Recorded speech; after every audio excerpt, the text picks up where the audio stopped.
Hi everyone, this is Sarfraz from Aristotle Prep, and we are looking at question 64 from the OG 13 Critical Reasoning chapter. So the stimulus says excavation of the ancient city of Kurion on the island of Cyprus revealed a pattern of debris and collapsed buildings typical of towns devastated by earthquakes. Archaeologists have hypothesized that the destruction was due to a major earthquake known to have occurred near the island in AD 365. The question stem says which of the following, if true, most strongly supports the archaeologist's hypothesis. So basically, the argument says there are the ruins of this particular city which have been discovered, and archaeologists have hypothesized that the city was destroyed in this particular earthquake that occurred in AD 365. And we have to strengthen the archaeologist's hypothesis that yes, this city might have been destroyed in that particular earthquake.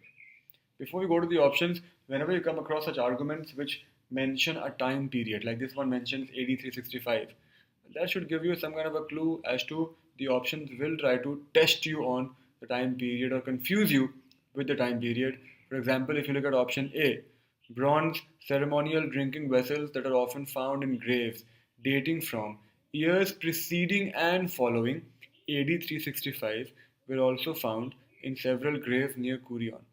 The problem is, if you found these vessels which following AD 365 also, then there is no way that the city would have been destroyed in AD 365. Had option A said that you haven't found any vessels from after AD 365, then it's very likely that the city was actually destroyed in 365. So you see, this is where the time period becomes very important. So A is not the answer. B says no coins minted after AD 365 were found in Kurion, but coins minted before that year were found in abundance. Very good answer. Very good option rather, which I think will be the answer. Because it says that it gives you rather, it gives the thought in your head that the city might have been destroyed in AD 365 because we haven't found any coins from after AD 365. Had the city still been in existence, we would have found something at least. But no coins have been found. So you see, that is how these years get tested, the knowledge of the time period. B would most likely be the answer, but we'll go through the other options also. C says, most modern histories of Cyprus mention that an earthquake occurred near the island in AD 365.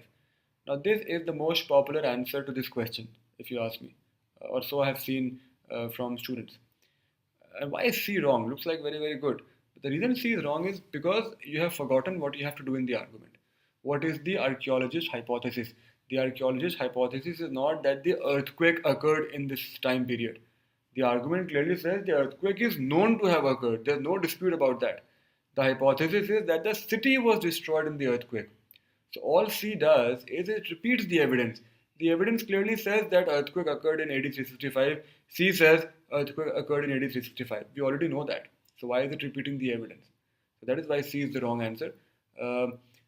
D says several small statues carved in styles current in Cyprus in the century between AD 300 and AD 400 were found in Kurion.